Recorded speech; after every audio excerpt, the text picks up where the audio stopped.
Namaku Arga, usia 34. Aku bukan siapa-siapa. Bukan pula seseorang yang akan kau ingat jika berpapasan di jalan. Hidupku, kalau itu bisa disebut hidup, berjalan datar.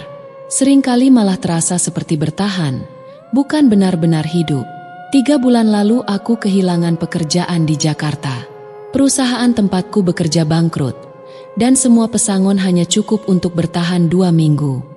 Tagihan menumpuk, kontrakan digedor-gedor pemilik, dan setiap malam hanya diisi suara tawa tetangga yang entah bagaimana bisa tetap bahagia. Sementara aku hanya punya 1 koper pakaian, 1 laptop rusak, dan setumpuk ketakutan. Saat itu, aku melihat sebuah postingan di forum internet tua. Entah kenapa aku mengkliknya. Judulnya, Desa Lembah Ijo, hunian damai dan kaya dalam 40 hari. Terlihat seperti lelucon, tapi postingan itu seolah bicara langsung padaku. Ada nomor kontak di bawahnya. Aku mencatatnya, menatap layar beberapa detik, lalu mematikan ponsel. Esok harinya, aku menghubungi nomor itu. Desa Lembah Ijo terletak jauh di selatan Jawa Barat. Tidak ada di Google Maps. Bahkan saat aku mencarinya di peta lama, namanya tak tercantum. Tapi seseorang yang mengaku bernama Pak Darsa memberiku petunjuk arah lengkap. Aku diminta naik bus sampai terminal tua di pinggiran Tasik, lalu dijemput oleh mobil pick-up tua yang langsung membawaku melintasi hutan dan bukit berkelok-kelok. Aku tidak tahu kenapa aku mempercayainya. Mungkin karena aku tak punya pilihan lain. Mungkin karena aku terlalu lelah berharap. Setibanya di sana, aku terkesima. Udara desa ini bersih, segar, dan dingin menusuk tulang. Rumah-rumah berjajar rapi di sepanjang lembah, di bingkai pepohonan pinus yang menjulang tenang. Burung-burung berkicau dengan suara alami yang belum tercemari deru kendaraan. Seolah aku memasuki dunia lain. Dunia yang tidak mengenal kemacetan, pajak, dan stres. Rumahku, atau lebih tepatnya, rumah yang telah disiapkan untukku, berada paling ujung. Terbuat dari kayu jati tua, bercat hijau pudar. Ada halaman belakang yang menghadap langsung ke lembah berkabut. Disinilah aku akan memulai hidup baru, begitu kata Pak Darsa. Semua sudah dibersihkan. Air mengalir, listrik menyala, dan kau akan suka tempat ini, katanya dengan suara dalam, tapi tenang. Tapi ada satu hal. Aku menatapnya. Kalau mau betah di sini, jangan tanya-tanya terlalu banyak. Jalani saja, ikuti iramanya. Desa ini tidak suka orang yang terlalu penasaran. Kalimat itu terdengar seperti peringatan, tapi ia mengatakannya dengan senyum ramah. Seperti guru yang memberitahu muridnya untuk jangan bermain terlalu jauh. Aku mengangguk. Hari-hariku di Desa Lembah Ijo awalnya berjalan damai. Terlalu damai. Malah, warga ramah. Tapi hanya seperlunya. Mereka tidak banyak bicara, tidak terlalu ingin tahu, dan selalu terlihat seperti tahu lebih dari yang mereka tunjukkan. Setiap pagi aku duduk di beranda, menyeruput kopi hitam, menikmati kabut yang bergulung di antara pepohonan. Malam-malam di desa ini terasa sejuk dan senyap. Hanya suara jangkrik dan desir angin dari lembah. Lampu-lampu rumah redup. Tidak ada suara kendaraan. Tidak ada dering ponsel. Seolah waktu berjalan lambat. Atau malah berhenti. Tapi meski tenang, ada sesuatu yang mengendap di balik semua itu. Perasaan seperti sedang diawasi. Kadang aku melihat anak-anak desa berhenti bermain ketika aku lewat. Mereka menatapku lama, lalu lari. Ada juga nenek-nenek yang selalu duduk di bel bambu, menatapku dengan mata kosong seolah mencoba mengenali atau mengingat sesuatu dariku. Dan setiap malam, tepat pukul 9, warga seperti menghilang. Rumah-rumah dikunci, tak ada lampu menyala. Desa tiba-tiba jadi seperti desa mati. Aku pikir itu hanya kebiasaan desa. Mungkin memang begitu adat di sini. Malam ke-7, Pak Darsa datang lagi. Kali ini membawa sebuah bungkusan dan wajah yang tampak lebih serius. Aku tahu kau belum dapat pekerjaan tetap di sini, katanya sambil duduk di kursi rotan. Tapi ada cara cepat asal kau berani. Aku menatapnya. Berani? Ia mengangguk. lalu menaruh bungkusan di meja. Isinya, 3 telur ayam kampung, setangkai bunga kenanga, dan seutas benang merah. Kau hanya perlu letakkan ini di bawah pohon beringin di tengah hutan kecil dekat lembah. Malam ini, tepat tengah malam, tak perlu berdoa, tak perlu bicara. Letakkan, lalu pulang, dan tidur dengan lampu kamar mati. Jangan lihat ke jendela, apapun yang terjadi. Aku terdiam. Setelah itu, tinggal tunggu. Uang akan datang. Tapi ingat, jangan tamak, dan jangan cari tahu siapa yang mengirim. Apa ini semacam adat? Pak Darsa tersenyum tipis. Bisa kau anggap begitu? Aku tidak bertanya lebih lanjut, karena entah kenapa, tubuhku bergerak lebih cepat dari pikiranku malam itu. Dan begitulah, tepat pukul 12 malam, aku berjalan pelan ke pohon beringin yang menjulang di tengah hutan kecil. Kabut menari di antara akar pohon. Suara malam terasa lebih padat, seperti menyimpan sesuatu yang tak kasat mata. Aku meletakkan bungkusan di akar pohon, lalu pulang, dan tidur dengan lampu kamar padam. Aku sempat mendengar ketukan kecil di jendela, tapi aku ingat pesannya, maka aku diam. Sampai akhirnya, fajar menyingsing. Pagi itu, saat membuka lemari pakaian yang kosong, aku menemukan seikat uang 100 ribuan yang tebal, terselip di antara gantungan baju, dan kalung kecil dari logam tua, tergantung di paku dalam kamar. Aku mengangkat kalung itu. Ada ukiran kecil di permukaannya, seperti simbol, atau mungkin huruf. Aku tidak tahu artinya. Tapi satu yang pasti, pagi itu, untuk pertama kalinya sejak bertahun-tahun, aku tersenyum. Aku pikir, mungkin aku telah membuat keputusan yang tepat. Itu pikiranku pagi itu, ketika cahaya matahari masuk dari sela-sela jendela rumah kayu dan menyinari seikat uang merah yang tebal di tanganku. Uang yang entah dari mana datangnya, tapi terasa sangat nyata di ujung jemariku yang dingin. Aku menghitungnya. 10 juta. Uang segar. Tidak berbau, tidak berlumpur, tidak lusuh. Baru dan rapi, seperti baru saja ditarik dari mesin ATM. Tapi siapa yang bisa menarik uang dari mesin di desa yang bahkan tak memiliki warung? Aku masih duduk memandangi uang itu ketika ketukan terdengar di pintu. Lembut dan berirama. Bukan seperti ketukan orang terburu-buru, melainkan seperti sapaan. Kubuka pintu pelan. Seorang wanita berdiri di sana. Usianya mungkin 30-an. Mengenakan kebaya hijau tua dengan selendang batik melingkar di bahunya. Rambutnya digelung rapi, dan wajahnya bersih. Tapi ada sorot aneh di matanya. Tatapannya dalam, seperti sedang mencari sesuatu di dalam diriku. "Maaf," katanya lembut. "Saya baru sempat menyapa. Selamat datang di desa kami, Mas Arga." Aku mengangguk gugup. "Terima kasih, Mbak. Saya Sari. Rumah saya di seberang kebun kopi. Kalau butuh apa-apa, datang saja." Sebelum aku sempat menjawab, ia sudah berbalik. Langkahnya pelan dan nyaris tak bersuara. Aku menatap punggungnya hingga ia menghilang di tikungan jalan tanah. Ada sesuatu yang membuat bulu kuduku naik. Bukan karena takut, tapi seperti merasa sedang ditakar, dinilai, atau bahkan dikawasi. Hari-hari berikutnya terasa seperti mimpi. Uang itu tak habis-habis. Setiap pagi, aku menemukan tambahan baru. Di laci meja, di bawah bantal, di saku celana yang tak pernah kupakai. Kadang dalam amplop coklat, kadang hanya tergeletak begitu saja di lantai. Tak ada jejak siapapun masuk rumah.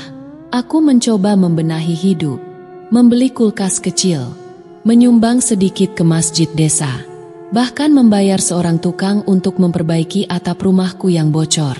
Semua terasa ringan, terlalu ringan. Warga mulai menghormatiku. Mereka menyapaku lebih hangat. Anak-anak melambaikan tangan saat aku lewat. Beberapa mulai memanggilku, "Pak Arga." Aku, yang dulu hanya dianggap numpang hidup di dunia, kini merasa dilihat, dihargai, dan diinginkan. Tapi semakin aku merasa tinggi, semakin kuat pula bayangan itu mengikuti dari belakang. Malam ke-14, hujan turun deras. Angin merobek-robek kabut, dan dedaunan menari liar di halaman. Aku terbangun karena suara sesuatu jatuh di beranda. Ketika kubuka pintu, aku terkejut. Bukan karena petir, tapi karena tumpukan uang. Basah kuyup, menempel satu sama lain, memenuhi seluruh lantai kayu. Ada uang kertas di antara bunga kenanga. Ada lembaran yang menempel di kaca jendela karena tertiup angin. Beberapa menggumpal di saluran air hujan. Seolah hujan malam itu tidak membawa air, tapi kekayaan. Aku berdiri terpaku, tak tahu harus merasa apa. Bahagia, takut, atau justru curiga? Lalu aku sadar, dari kejauhan, di tengah hujan, berdiri sesosok kecil. Diam, botak, tubuhnya mungil, seperti anak usia 5 tahun. Tak mengenakan apa-apa, hanya selembar kain lusuh yang menempel di bahunya. Ia menatapku dari bawah pohon pinus. Mata kami bertemu, dan dalam sepersekian detik, tubuh kecil itu menghilang. Seperti larut bersama air hujan yang mengalir di sela-sela rerumputan. Aku menutup pintu dengan tangan gemetar. Uang masih berceceran di lantai. Tapi kali ini, aku tidak menyentuhnya. Pagi harinya, aku memutuskan bertanya ke Pak Darsa. Tadi malam aku melihat sesuatu, kataku, berusaha terdengar wajar. Pak Darsa tersenyum. Kalau kau sudah melihatnya, itu artinya dia suka padamu. Siapa dia itu? Pak Darsa menyesap kopi pahitnya dalam-dalam sebelum menjawab. Bukan urusanmu. Aku terdiam. Tugasmu hanya menerima. Jangan menolak, dan jangan bertanya terlalu banyak. Aku menunduk, tapi batinku mulai mengusik. Semua ini terlalu mudah, terlalu cepat, dan terlalu tidak masuk akal. Dan saat itulah aku sadar, mungkin aku bukan satu-satunya yang pernah diberi berkah ini. Tapi mungkin, aku satu-satunya yang mulai menyesali telah menerimanya. Malam itu, sebelum tidur, aku membuka amplop uang yang kutemukan di bawah bantal. Di dalamnya, selain lembaran uang ada sepotong kertas kecil, ditulis dengan tinta merah. Uang ini milikmu sampai hari ke-40. Hari ke-41, kami akan kembali. Jangan tinggalkan rumah. Tanganku gemetar. Aku menoleh ke arah jendela. Dan untuk pertama kalinya sejak datang ke desa ini, aku benar-benar takut melihat pantulan bayanganku sendiri. Bayangan itu bukan hanya milikku. Aku yakin, di balik refleksi kaca yang buram, aku melihat sepasang mata lain. Bukan milik manusia dewasa, melainkan mata kecil, bulat, dan kosong. Menatap dari luar, dari kegelapan malam yang dipenuhi kabut, seolah menungguku melakukan kesalahan. Aku mundur, menutup tirai, lalu duduk di sudut kamar, menggenggam kertas kecil bertuliskan, hari ke-41, kami akan kembali, jangan tinggalkan rumah. Kepalaku dipenuhi pertanyaan, siapa kami? Dan mengapa mereka memberi tenggat waktu? Dan lebih dari itu, kenapa aku merasa waktu itu bukan hanya tenggat, tapi semacam ultimatum? Pagi datang dengan cepat, seolah malam ingin segera selesai. Tapi cahaya matahari terasa pucat. Angin dari arah lembah membawa aroma lembab seperti kayu lapu. Aku berjalan ke dapur. Di meja, sudah ada 3 buah pisang, secangkir kopi panas, dan selembar amplop baru.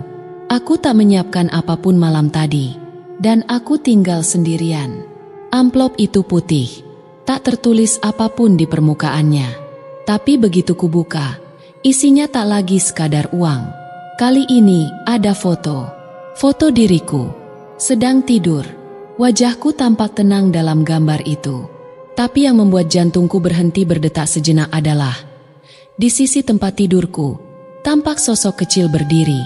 Botak, tidak berbaju, menatapku dengan kepala miring. Tangannya menyentuh bantal di sebelahku. Dan dari bayangan di dinding, aku tahu ia berdiri sangat dekat. Begitu dekat, aku jatuh terduduk. Itu berarti, setiap malam, dia masuk ke dalam rumahku. Hari itu, Aku memutuskan tidak keluar rumah. Langit mendung sejak pagi. Awan hitam menggantung berat di atas pepohonan. Aku menutup semua tirai, menyalakan lampu, dan mengurung diriku di dalam kamar. Tapi perasaan itu tetap ada, seperti ada yang mengintip dari setiap sudut gelap. Sekitar jam 3 sore, terdengar suara ketukan di pintu depan. Pelan, tapi panjang. Aku mendekat, perlahan, dan bertanya, "Siapa?" Tak ada jawaban. Ketukan berhenti, tapi suara langkah-langkah kecil bergeser ke jendela samping. Aku tak berani membuka. Tapi dari celah tirai, aku melihat seseorang berdiri di luar pagar bambu.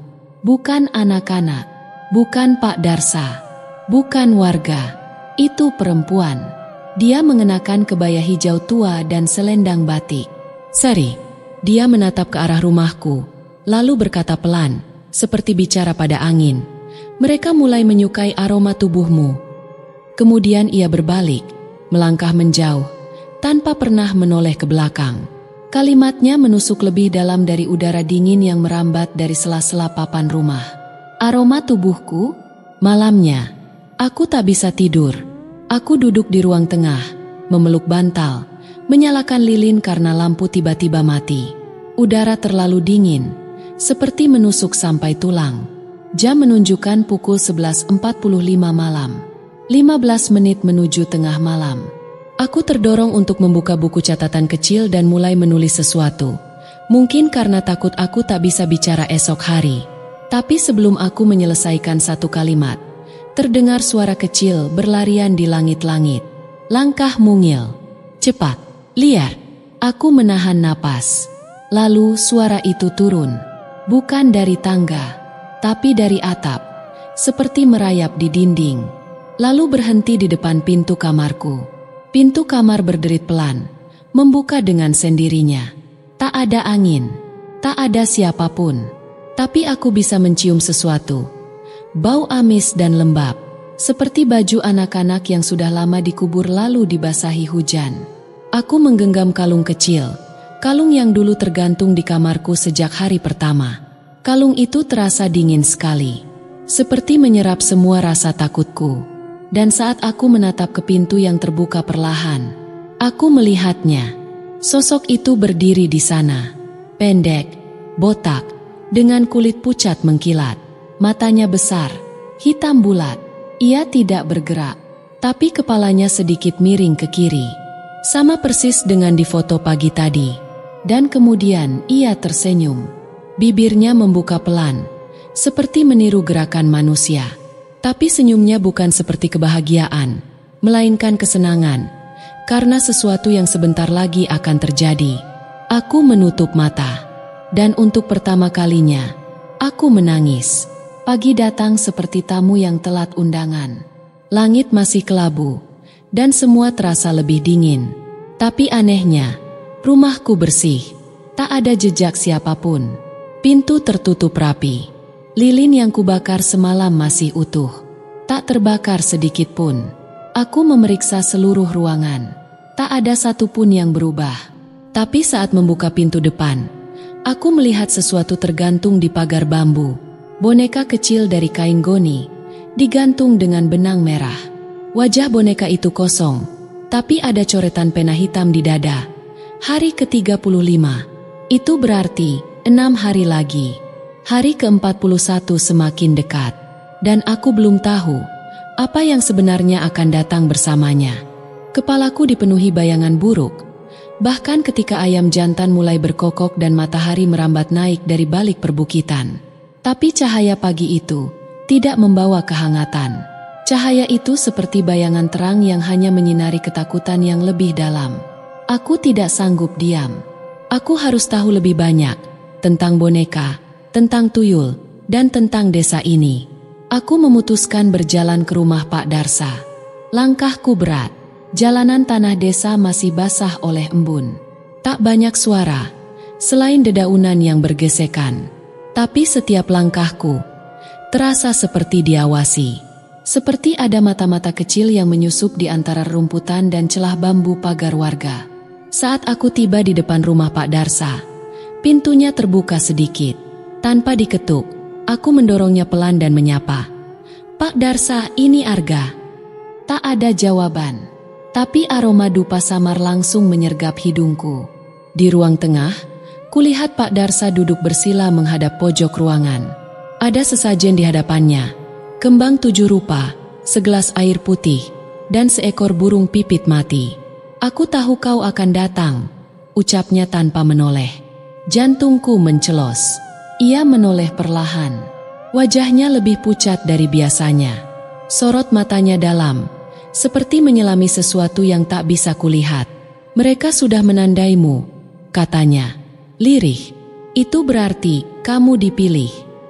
"Dipilih untuk apa?" tanyaku pelan. Ia tidak menjawab langsung. Tangannya meraih kendi tanah liat di dekat sesajen, menuangkan air ke wadah kecil, lalu menatapku. "Kau tahu kenapa rumahmu dulu kosong selama bertahun-tahun?" Aku menggeleng. "Karena dulu ada yang tinggal di sana. Namanya Pak Riono. Sama sepertimu, pendatang. Juga tiba-tiba kaya raya. Tapi dia hilang di hari ke-41. Aku membeku. Tidak ditemukan jasadnya, tidak pula barang-barangnya. Tapi uangnya masih ada, berserakan di lantai. Dan sejak saat itu, rumah itu dikunci, sampai kamu datang." "Apa itu berarti semua ini sudah pernah terjadi?" Pak Darsa mengangguk perlahan. "Dan akan terus terjadi, karena itu adalah syarat dari mereka." "Mereka?" Pak Darsa menatapku lurus-lurus. "Anak-anak kecil yang tak pernah tumbuh dewasa, yang dulu ditinggalkan, yang dibuang, yang dijadikan tumbal pesugihan oleh orang-orang serakah. Roh-roh kecil yang marah, tapi tidak bisa kembali ke asal. Jadi mereka mencari tuan baru." Aku tercekat, nafasku tercekat. Aku tidak pernah minta ini. "Kau tak perlu minta," sahut Pak Darsa. "Kau hanya perlu menginginkan." Dan mereka datang dengan sendirinya. Saat aku kembali ke rumah, pikiranku kacau. Tapi rumah itu terlihat tenang seperti biasa. Terlalu tenang. Tirai-tirai melambai pelan karena angin. Dapur masih menyala. Tapi sesuatu terasa berbeda. Ketika aku masuk kamar, aku melihat dompetku terbuka di lantai. Dan semua isinya, KTP, SIM, ATM, telah disusun rapi di atas tempat tidur. Seolah ada yang memeriksa identitasku. Bukan untuk mencuri, tapi untuk mengenal lebih dalam. Malamnya aku tidak tidur. Aku menyalakan lilin di tiap sudut rumah. Kertas bertuliskan, hari ke-35, masih tergantung di boneka kain yang sekarang kupaku ke dinding ruang tengah. Aku tidak tahu kenapa kulakukan itu. Mungkin aku ingin menghadapinya. Mungkin juga aku mulai tidak peduli apa yang akan terjadi. Tepat pukul 2 dini hari, aku mendengar langkah kecil itu lagi. Tapi kali ini, tak hanya satu pasang. Ada banyak. Di atas atap, di bawah lantai kayu, di dapur, di kamar mandi, di balik lemari. Suara-suara kecil, cekikikan tipis, dan bunyi kuku kecil menggaruk dinding.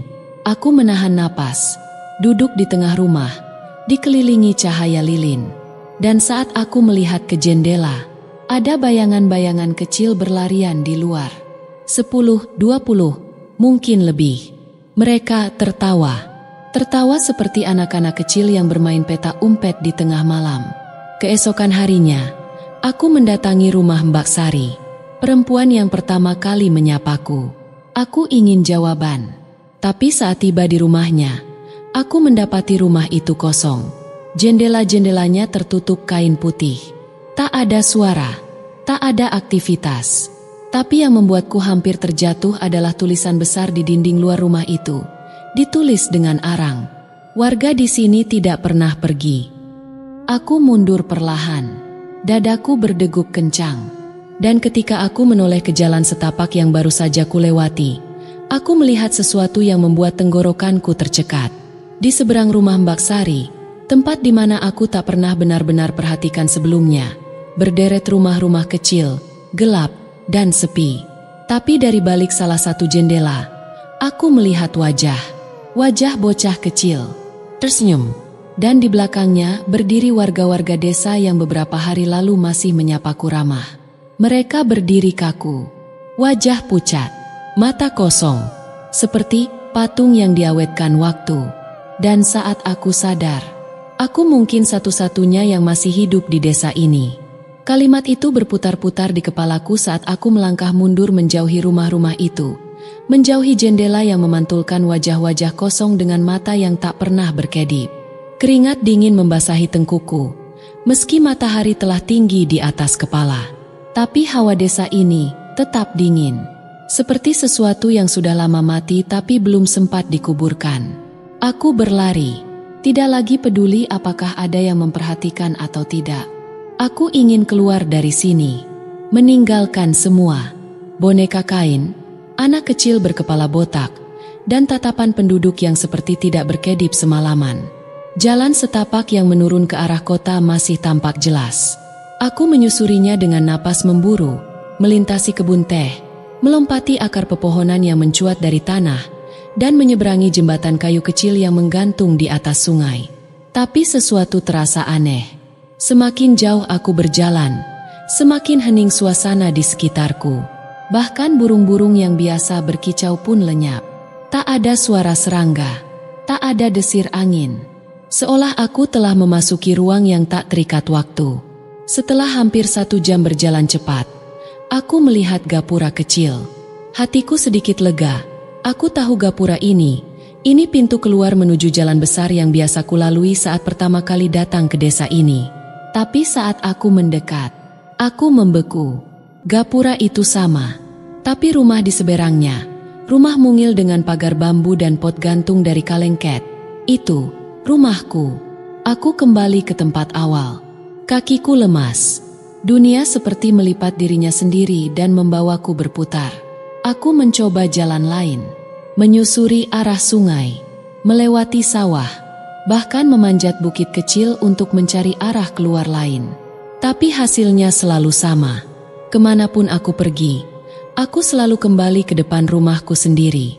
Sore menjelang, langit mulai berubah warna. Dan aku mulai kehilangan kendali atas diriku sendiri. Aku duduk di beranda, memandangi halaman yang sunyi, mencoba mengatur napas. Di depan pagar bambu, aku melihat seseorang berdiri. Mbak Sari. Kali ini ia mengenakan kain jarik dan kebaya merah muda. Matanya menatap lurus padaku. Tidak ada senyum, tidak ada sapaan. Ia hanya berdiri dan mengangkat tangannya perlahan, menunjuk ke arah langit. Aku mengikuti arah telunjuknya. Langit senja itu berwarna kelabu keunguan. Tapi di tengahnya menggantung sesuatu. Jam dinding. Ya, sebuah jam dinding tua, besar, menggantung di langit seperti benda melayang yang diam-diam menatap waktu yang tak pernah benar. Jarumnya terus bergerak, tapi tak mengarah ke angka manapun. Ia hanya berputar, terus berputar, cepat dan lambat sekaligus. Dan dari kejauhan, samar-samar, aku mendengar suara. Hari ke-36. Aku menoleh. Mbak Sari sudah tidak ada. Tapi di tempatnya berdiri tadi, ada boneka kain baru. Kali ini lebih besar. Dan boneka itu mengenakan pakaian yang sama persis dengan yang kupakai hari ini. Malam pun tiba. Aku masuk ke rumah dengan langkah pelan. Lilin-lilin kembali kususun. Pintu kukunci, tapi tidak ada yang bisa benar-benar mengunci rasa takut yang mulai menjalar dari tulang belakang. Aku duduk di ruang tengah. Di hadapanku, boneka Goni yang terpaku di dinding kini terguncang perlahan, seperti tertiup angin, padahal semua jendela dan pintu tertutup. Kertas di dada boneka kini telah berubah. Hari ke-37. Masih ada waktu. Aku menarik napas, dan untuk pertama kalinya, aku bicara keras ke ruangan kosong itu. Apa maumu dariku? Cengik. Lalu, suara kecil menjawab dari balik atap rumah. Kami ingin pulang. Tubuhku gemetar. Suara itu seperti suara anak-anak. Tapi bukan. Ada sesuatu yang lebih tua, lebih dingin, lebih menakutkan di balik nada polosnya. Aku tidak tahu caranya. Lalu suara lain menyusul, dari arah dapur. Kau harus memilih. Memilih apa? Tidak ada jawaban. Hanya suara cekikikan kecil yang perlahan berubah menjadi tangisan pelan. Tangisan anak kecil yang seperti berasal dari dalam perut rumah. Tangisan yang menyusup ke dalam kalbu dan membuat dada terasa berat. Tangisan yang seolah telah menangis selama puluhan tahun. Aku menatap boneka itu untuk terakhir kalinya malam itu. Dan aku tahu, mulai besok, aku harus mencari tahu tentang pemilik rumah sebelumku. Tentang Pak Riono. Karena mungkin, satu-satunya jalan keluar dari desa ini adalah dengan mengetahui bagaimana orang terakhir menghilang. Pagi itu, untuk pertama kalinya sejak aku pindah, aku masuk ke ruang belakang rumah. Ruang yang selalu kuabaikan karena sempit dan gelap. Dengan pintu tua yang berdecit ketika dibuka. Tak ada lampu di dalamnya. Hanya cahaya matahari yang menembus dari lubang kecil di atap, memantulkan debu-debu yang menari di udara seperti serpih waktu yang terlupakan.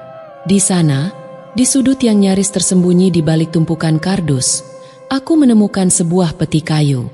Bukan peti biasa. Warnanya menghitam, tua, dan penuh goresan seperti cakaran. Ditutupnya tergurat ukiran aneh yang samar, nyaris pudar.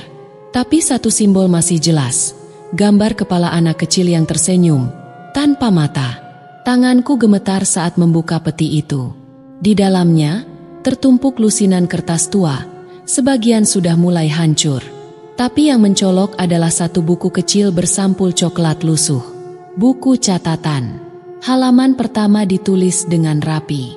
Catatan harian Riono, tahun pertama. Jantungku langsung berdetak lebih kencang.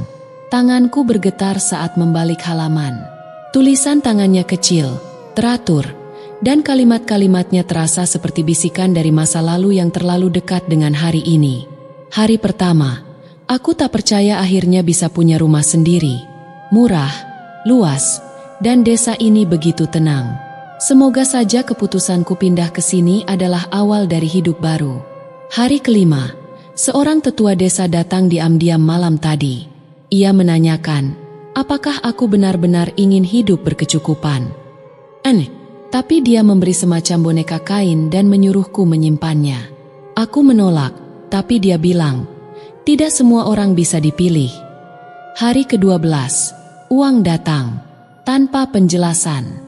Aku temukan di bawah bantal, di dalam lemari, bahkan di bawah kompor. Semuanya baru, masih hangat, seolah baru dicetak. Aku mulai merasa ini bukan kebetulan. Hari ke-21, aku bermimpi buruk.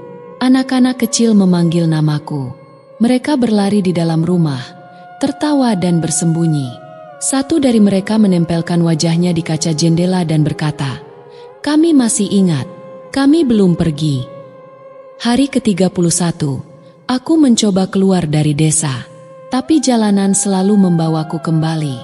Selalu, seperti ada tangan tak terlihat yang memutar arah langkahku.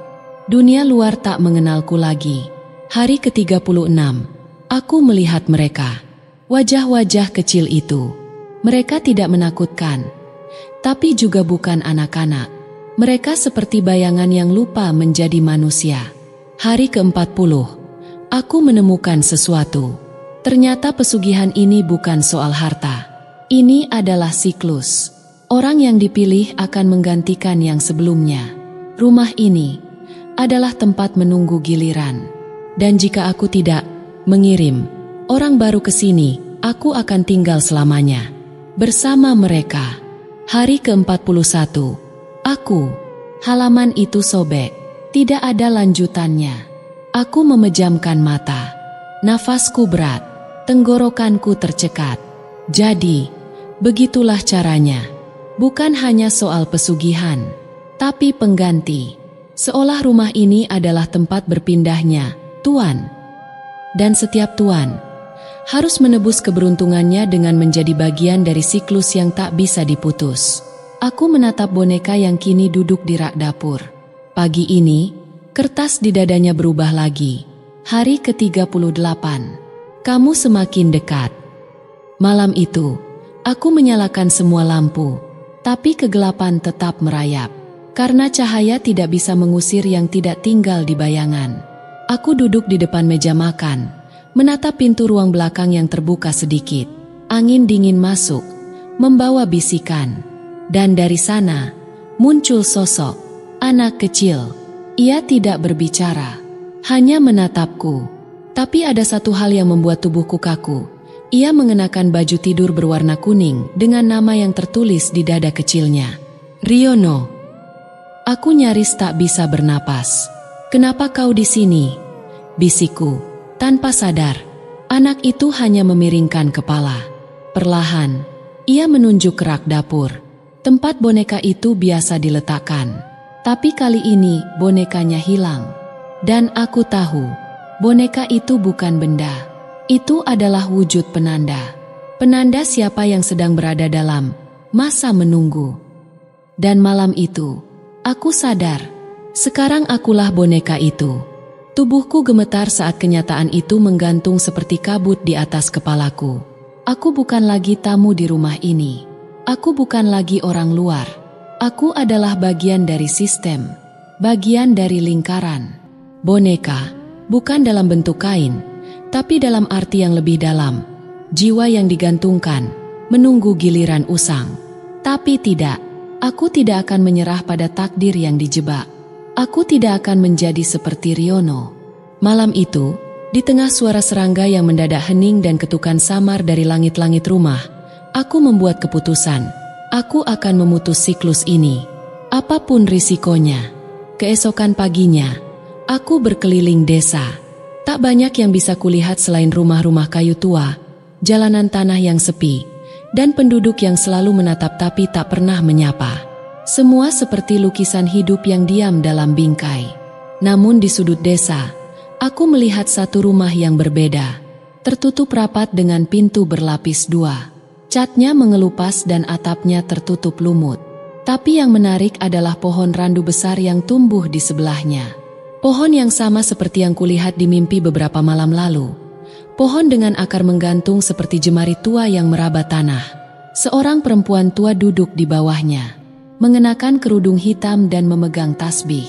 Matanya tertutup, tapi bibirnya bergerak, melafalkan sesuatu yang tak bisa kupahami. Aku mendekat perlahan, dan saat aku hanya berjarak 3 langkah darinya, ia membuka mata. Tatapannya tajam, tidak asing, tapi bukan juga ramah. "Kau sudah tahu, ya?" tanyanya pelan. Aku menelan ludah. "Tentang rumah itu? Tentang boneka? Tentang Riono?" Ia mengangguk kecil. "Kalau kau datang ke sini, berarti kau sudah menjadi bagian dari mereka. Tapi kalau kau datang untuk melawan, berarti kau satu dari sedikit yang tersisa." Hatiku tergetar. Bisakah siklus ini diputus? Ia tidak langsung menjawab. Sebaliknya, ia berdiri perlahan, menyentuh pohon randu, dan menatap ke atas. "Kau harus menemukan gerbang satu malam," katanya akhirnya. Gerbang itu hanya muncul sekali saat bulan mati. Gerbang menuju ruang di mana anak-anak itu disimpan. Bukan kubur, bukan rumah, tapi semacam ruang tunggu antara dunia ini dan yang belum selesai. Aku menggigit bibir. "Lalu, kau harus masuk," bisiknya, "bertemu dengan mereka, dan memilih siapa yang ingin kau lepaskan." Malam itu aku tidak tidur.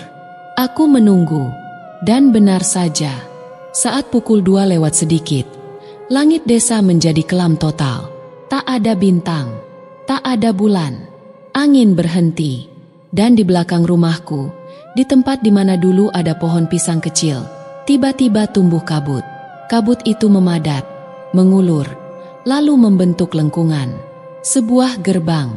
Gerbang yang tak terbuat dari kayu atau batu, tapi dari bayangan. Gelap, basah, dan dingin. Seolah angin pun enggan melintasinya. Aku berdiri di hadapannya. Napasku berat, tangan gemetar. Tapi aku tahu, inilah satu-satunya jalan keluar. Dengan satu langkah, aku masuk. Dunia di balik gerbang itu sunyi. Tapi bukan sunyi yang biasa. Ini sunyi yang berdengung. Setiap langkahku seperti menginjak air yang tak terlihat.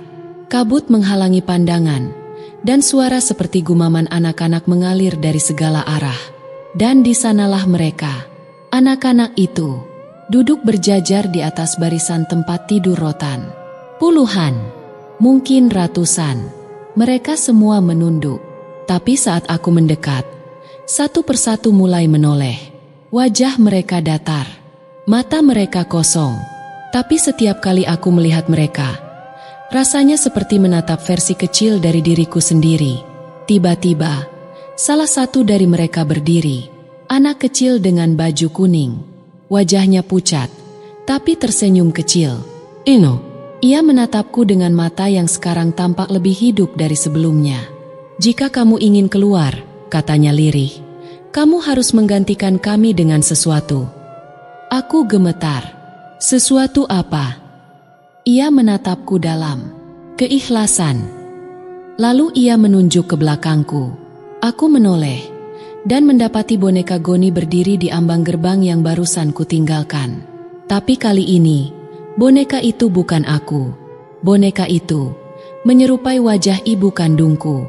Aku mundur satu langkah, tapi suara anak-anak mulai menggema. "Kau harus memilih antara kau atau dia. Kau tak bisa kembali tanpa membawa bayangan lain bersamamu." Aku berdiri di antara dua dunia, antara jalan keluar dan pengorbanan. Tapi satu hal kini jelas. Jalan pulang bukan hanya soal keluar dari desa, tapi soal apa yang rela kita tinggalkan demi hidup kembali. Aku berdiri mematung. Di hadapanku, boneka itu tetap tak bergeming, menyerupai wajah ibuku, dengan senyum yang meneduhkan, tapi sekaligus mengiris hati. Suara anak-anak bergema di segala penjuru, terus mengulang kata yang sama. Aku menutup mata.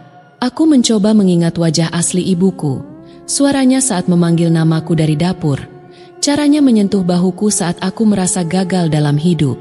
Tapi kini, semua kenangan itu seolah sedang ditimbang di atas neraca dunia gaib yang tidak pernah adil.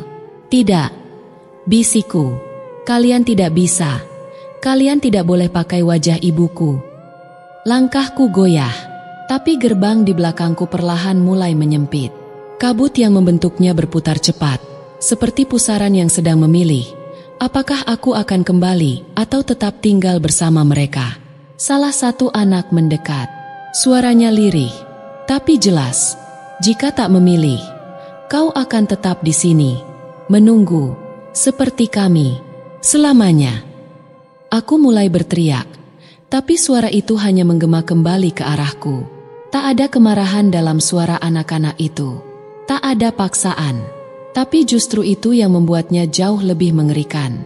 Karena pilihan ini bukan tentang benar dan salah, tapi tentang siapa yang paling layak untuk tetap hidup. Aku berjongkok.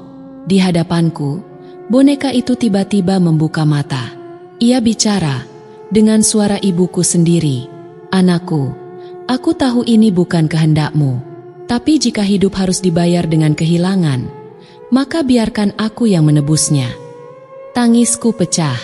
"Tidak, kau bukan dia. Ini cuma permainan kalian.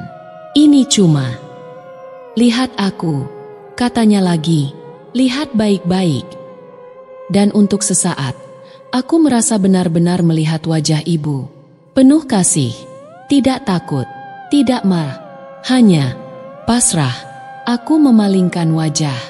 Aku tak sanggup memilih. Tapi saat aku mencoba mundur, langkahku tertahan. Ada yang menarik kakiku. Lantai mulai berubah menjadi tanah basah. Bayangan merayap naik dari sela-sela ubin. Dunia ini tak ingin aku ragu. Dan saat aku hampir terhisap kembali oleh pusaran itu, sebuah suara lain menggema. "Pilih aku saja." Aku menoleh. Seorang anak perempuan, mengenakan gaun putih kusam, berdiri dengan tangan terangkat. Rambutnya panjang, matanya hitam pekat. Tapi dari wajahnya, aku bisa merasakan sesuatu yang berbeda. Keberanian. Ia tersenyum kecil. "Aku sudah lama di sini," katanya. "Aku sudah lupa namaku. Aku tak punya siapa-siapa. Tidak ada yang mencariku. Tidak ada yang menunggu aku pulang. Jadi, biarkan yang lain pulang. Biarkan kau kembali. Aku tertegun. Boneka berwajah ibuku kini perlahan memudar. Senyumnya tetap di sana, tapi tubuhnya menjadi transparan, lalu hilang, seolah angin menyapunya lembut. Dan anak perempuan itu berubah menjadi sosok yang bercahaya samar. Ia menoleh ke belakang, lalu menatapku sekali lagi. "Jangan biarkan rumah itu memilih tuan baru," katanya. Lalu ia berjalan ke arah gerbang, yang kini menyala dengan sinar kekuningan. Langkahnya ringan, nyaris seperti melayang. Dan saat ia melewati kabut itu, gerbang itu pun tertutup. Aku tersentak. Aku kembali. Di rumah yang sama. Di ruang tengah. Udara dingin. Tapi tidak sebeku tadi malam. Jam dinding berdetak seperti biasa. Dan boneka itu tidak ada. Aku berlari keluar. Desa ini masih sunyi. Tapi saat aku menoleh ke langit, cahaya fajar mulai menembus awan. Aku memejamkan mata. Aku belum bebas. Tapi aku telah kembali. Dan aku tahu, aku harus menyelesaikan yang belum selesai. Langkahku gemetar saat kembali masuk ke dalam rumah. Bau anyir debu lama dan dinding yang lembab seolah kembali membungkusku. Tapi kali ini berbeda. Ada semacam getaran halus di lantai, nyaris tak terasa. Seperti rumah ini tahu bahwa aku kembali dari tempat yang tak semua orang bisa pulang darinya. Aku duduk di tengah ruang tamu. Mataku menyapu sekeliling, lemari kayu tua, foto-foto usang yang tak pernah ku kenal wajahnya, dan di atas meja kecil di pojok, ada sesuatu yang baru, sebuah lilin merah. Aku yakin, benda itu tidak ada semalam. Aku mendekat. Lilin itu menyala sendiri. Nyala kecilnya menari-nari, seperti membisikkan sesuatu ke dalam pikiranku. Dan entah kenapa, aku mulai teringat suara perempuan tua yang dulu duduk di bawah pohon randu itu.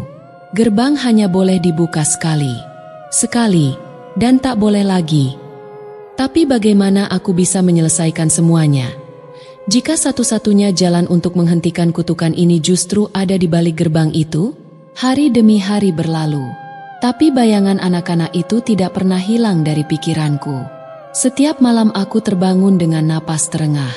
Suara tawa kecil, bisikan lembut, bahkan kadang ada bekas jejak kaki mungil di lantai rumah saat pagi. Penduduk desa tetap diam, seperti selalu.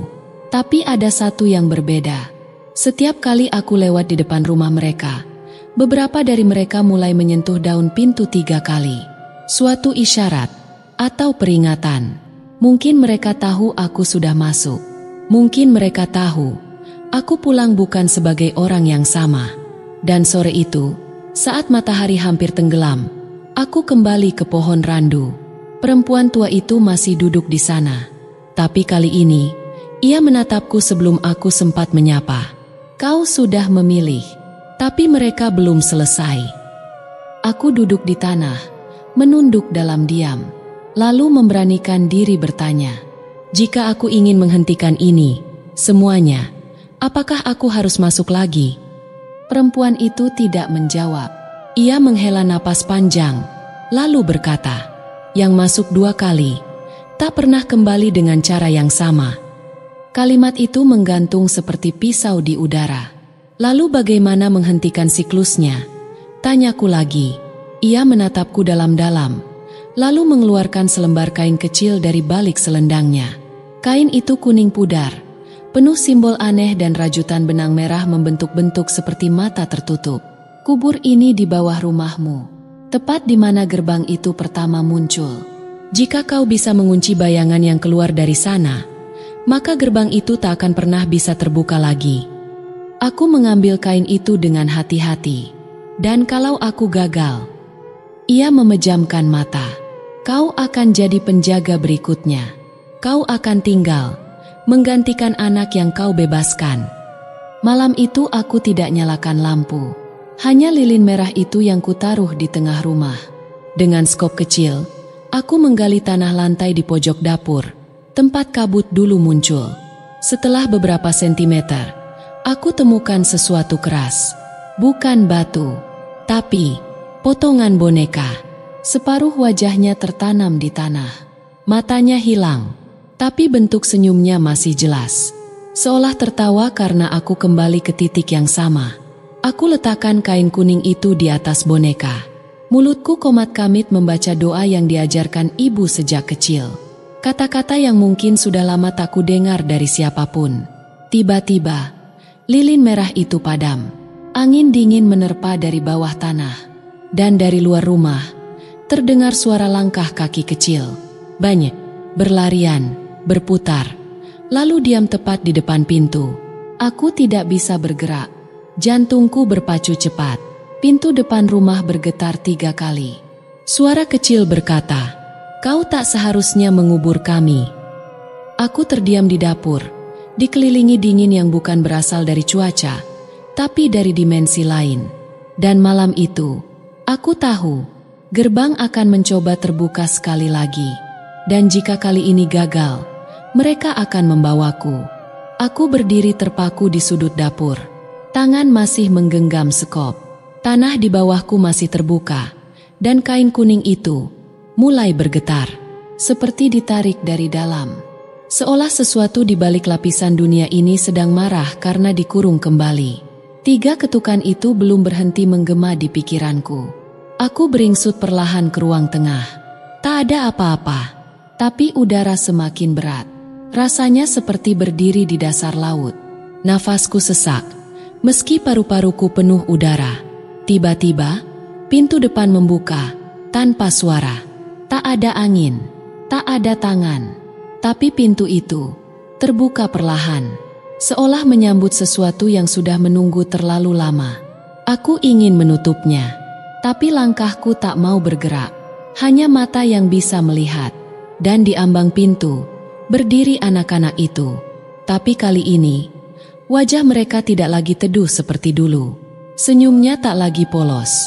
Mereka tampak lebih tua, lebih haus. Salah satu dari mereka melangkah masuk. Bocah laki-laki dengan baju compang-camping dan mata yang seakan menyala dalam gelap.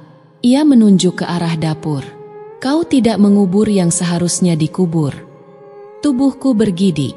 "Siapa yang seharusnya dikubur?" bisikku, nyaris tak terdengar. Anak itu tersenyum, tapi senyumnya menurun, seperti wajah yang dicairkan. Tangannya menunjuk ke dadaku. "Kau!" Malam itu berubah menjadi labirin. Rumah ini bukan lagi rumah. Lorong-lorong muncul dari dinding yang seharusnya tertutup. Jendela memperlihatkan pemandangan hutan padahal rumah ini berada di tengah desa. Dan jam dinding berhenti di pukul 3.33. Semuanya membeku di satu waktu, satu dunia, satu detik. Aku berjalan menyusuri lorong yang tak pernah ada sebelumnya. Setiap langkah seperti tenggelam dalam kabut. Di setiap dinding tergantung foto-foto. Bukan foto keluargaku, tapi wajah-wajah yang seolah menatap langsung ke dalam dadaku. Wajah-wajah mereka yang pernah masuk ke gerbang dan tak pernah keluar. Dan di ujung lorong, berdiri seseorang. Bukan anak kecil, tapi pria dewasa. Bajunya adalah pakaian khas petani. Di lehernya tergantung untayan gelang dari tulang ayam. Dan matanya kosong. Ia bicara tanpa membuka mulut. "Kau membuka jalan 2 kali, maka kau harus menjadi penutupnya." Aku mundur selangkah, tapi lorong di belakangku lenyap. Aku terjebak. "Apa maksudmu?" Suaraku hampir putus. Pria itu menunjuk ke dadanya.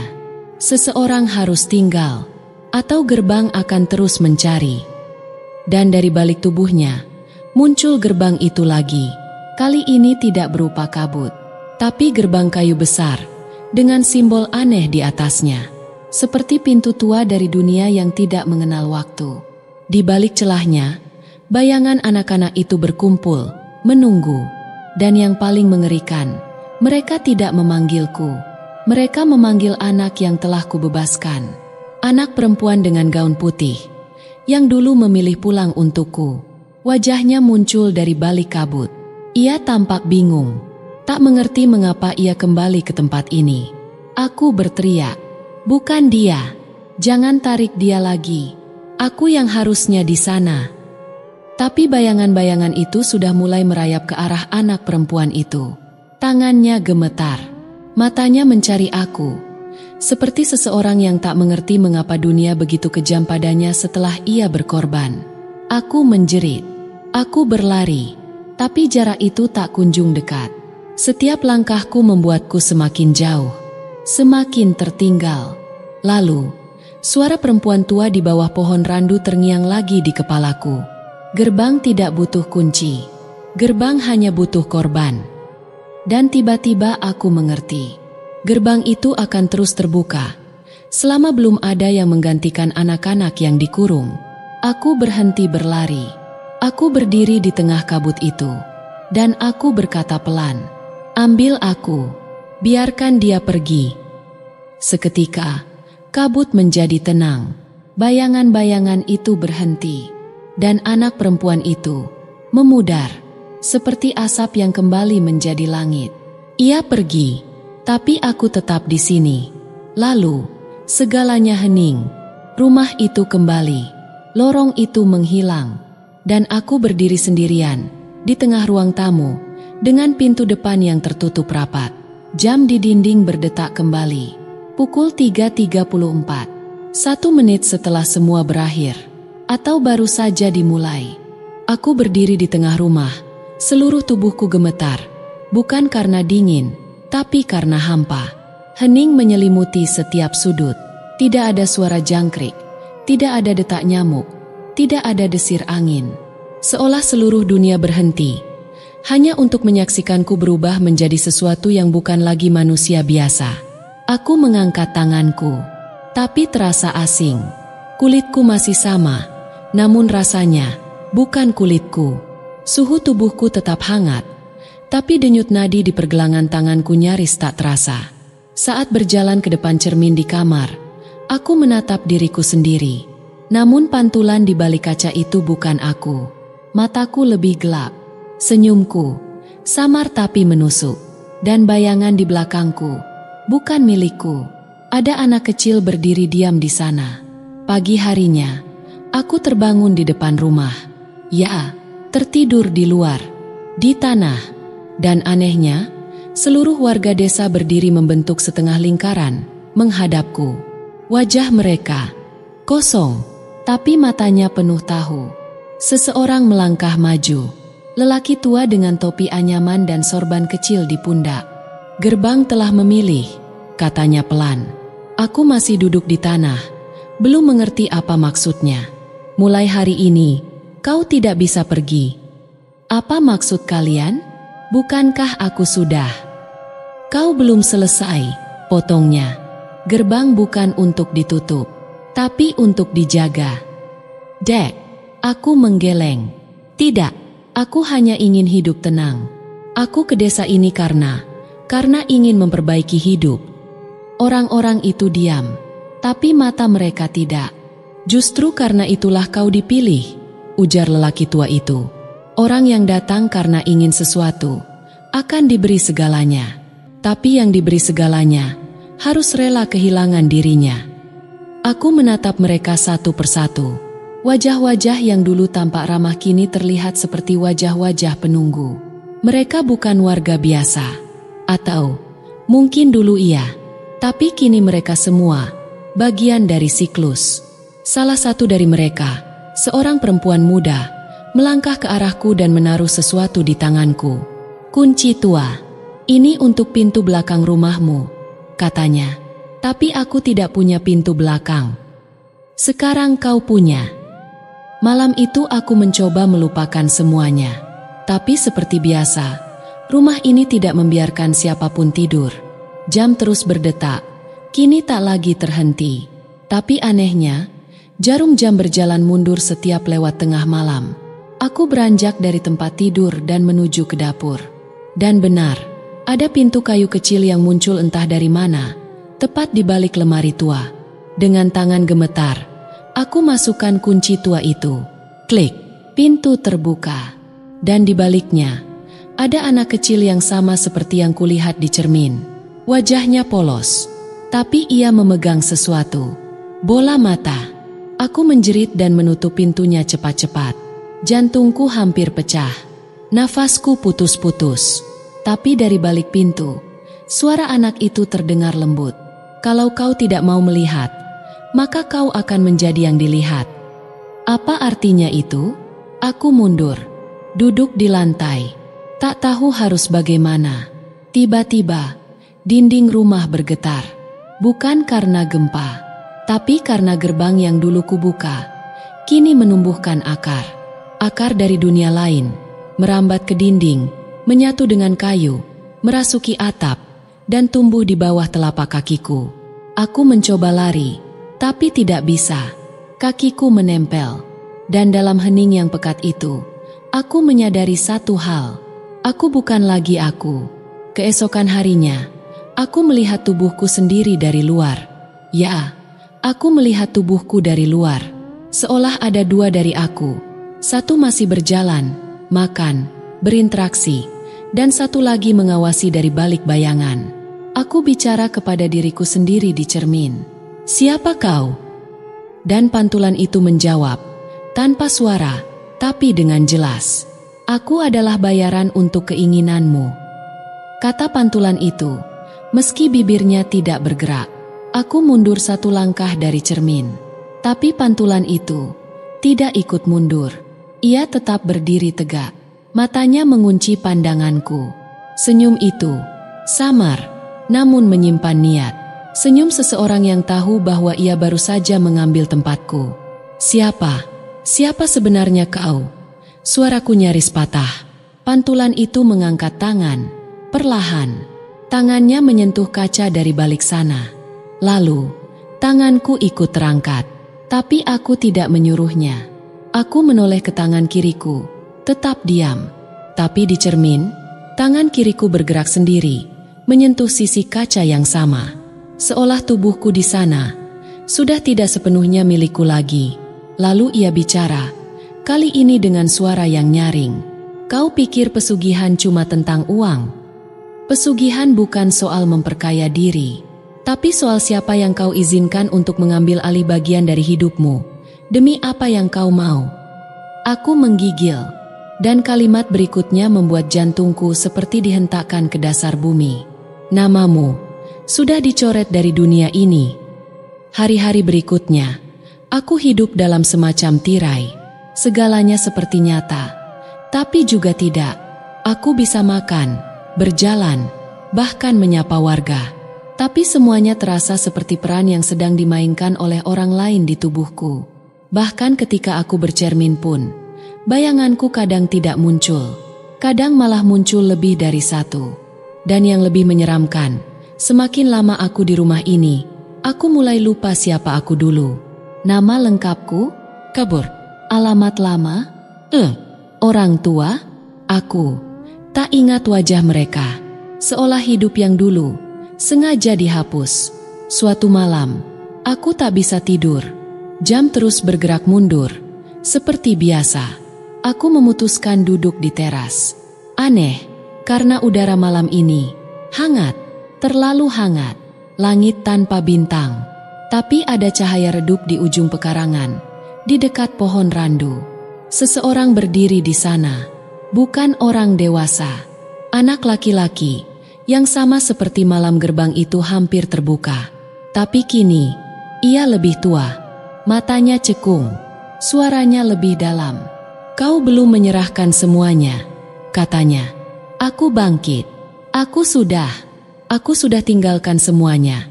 Aku terdiam. Aku tidak tahu kalimat berikutnya. Anak itu melangkah mendekat. Belum. Kau masih menyimpan satu hal yang membuatmu tetap manusia. Aku menggeleng. Apa? Ia menatap mataku dalam-dalam. Rasa bersalah. Dan dari balik tubuhnya, muncul bayangan-bayangan. Anak-anak kecil yang dulu datang, yang dulu kubantu, yang dulu memanggilku. Tapi kini, mereka memalingkan wajah. Mereka berjalan menjauh dariku, bahkan menolak menatapku. Aku berusaha memanggil mereka, tapi suara ini tak terdengar lagi di telinga mereka. Aku bukan lagi penolong, bukan lagi orang baru yang peduli. Aku hanyalah bagian dari gerbang itu sendiri sekarang. Malam itu, aku kembali ke kamar dengan langkah lemas. Dan ketika membuka pintu, aku terkejut. Ada orang lain tidur di ranjangku. Bukan orang asing. Itu aku. Tubuhku sendiri. Tapi tertidur seperti tak pernah mengenal apapun yang baru saja kualami. Dan dari bayangan di balik pintu, terdengar suara. Sekarang kau tahu, kan? Kau bukan lagi yang asli. Yang asli sudah tidur. Dan hanya satu dari kalian yang akan bangun besok. Aku terduduk. Pilihan terakhir mulai mengintip dari balik malam. Apakah aku harus pergi? Atau merebut kembali tubuhku? Dengan harga yang tak mungkin ringan? Kalimat itu bergema di kepalaku semalaman. Aku duduk di sudut kamar. Memandangi tubuhku sendiri yang masih tertidur di ranjang. Seperti boneka yang dikembalikan ke etalase. Bayanganku, atau entah siapa, berdiri di balik pintu, terus menatapku tanpa berkedip. Ia tidak marah, tidak mengancam, tapi diamnya justru menakutkan. Seolah hanya menunggu aku sadar sepenuhnya akan nasibku yang sebenarnya. Dan perlahan-lahan, kesadaran itu datang. Satu persatu wajah warga desa itu bermunculan dalam ingatanku. Pak Wirya yang selalu menyapaku pagi hari. Bu Karti yang tiap sore menyeduhkan teh. Bayu, bocah kecil yang sering berlarian di pekarangan rumah. Tapi kini wajah-wajah itu berubah. Dalam benakku, satu demi satu, mulai menyerupai diriku sendiri. Rahangnya, matanya, bentuk alis, cara berjalan, bahkan ekspresi tertawanya. Semuanya mencerminkan sesuatu yang sangat akrab. Mereka semua adalah aku, versi yang pernah ada, versi yang gagal keluar, versi yang memilih menyerah. Pagi harinya, aku memberanikan diri keluar, menyusuri jalanan desa yang seolah tidak berujung, seperti diputar-putar di dalam mimpi buruk yang tak kunjung usai. Setiap langkahku terasa berat, seperti bumi menarikku kembali ke akar gerbang yang pernah kubuka.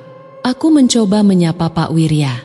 "Iya, nak," jawabnya dengan senyum. Tapi suaranya bergema dalam telingaku seperti suaraku sendiri. Aku menatapnya lekat-lekat. Dan untuk sesaat, ia mematung. Lalu, di sudut matanya, air mata menetes. "Kenapa kau tetap melawan?" Bisiknya sangat pelan, hampir seperti doa yang patah. "Kita semua dulu juga mencoba." Aku mundur. Nafasku sesak.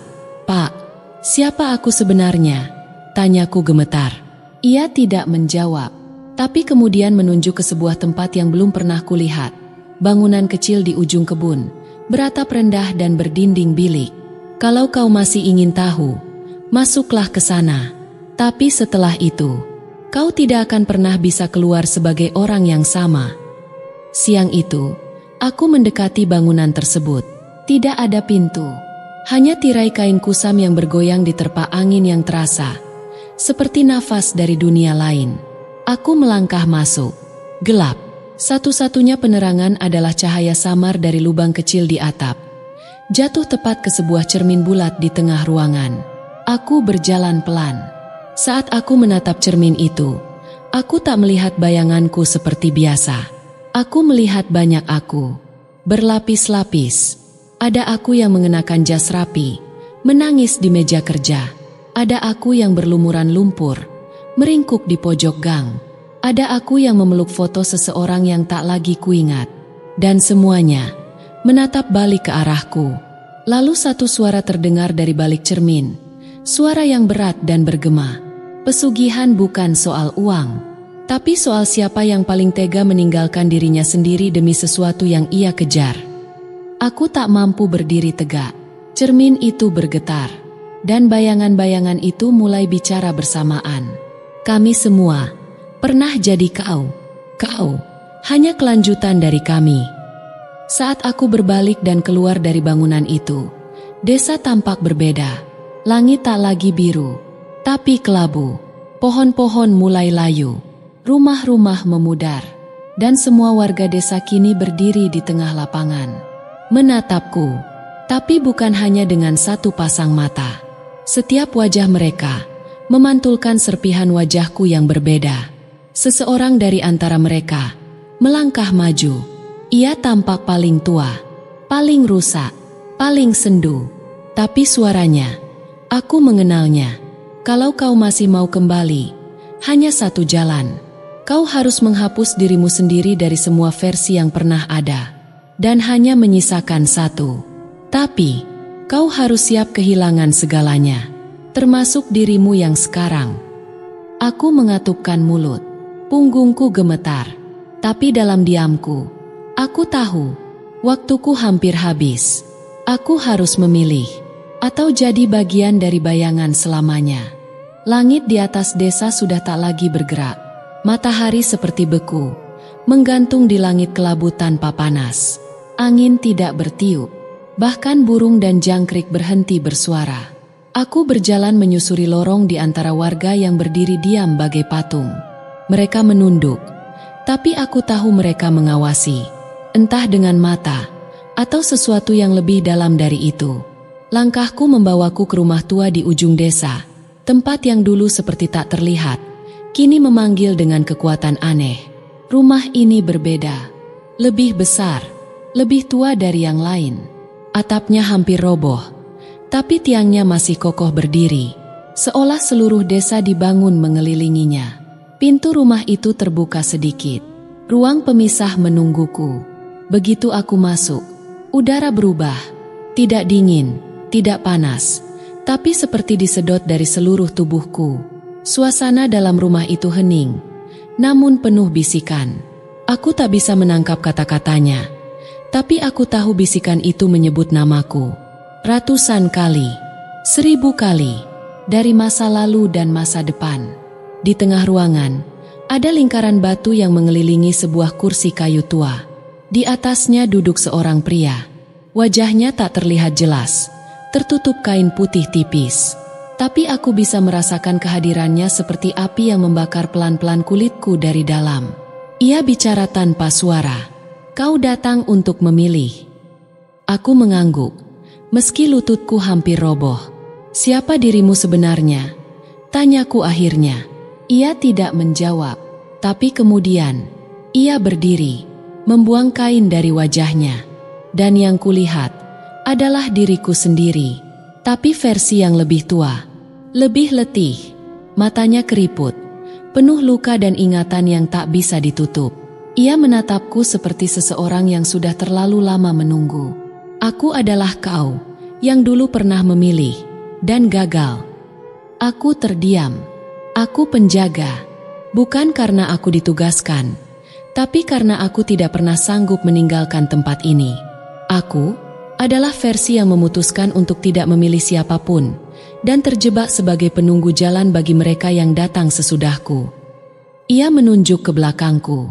Saat aku menoleh, aku melihat 3 bayangan, 3 versi dari diriku sendiri. Mereka berdiri di antara bayangan-bayangan samar yang lain. Tapi hanya 3 yang tampak jelas. Aku yang gila karena uang, hidup dalam kemewahan, tapi kesepian dan tak pernah tidur tenang.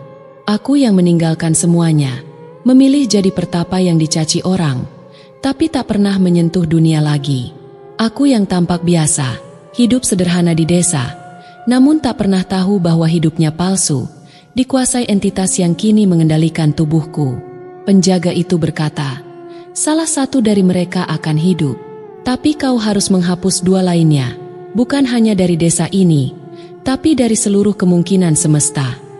Tanganku gemetar, air mata menetes begitu saja.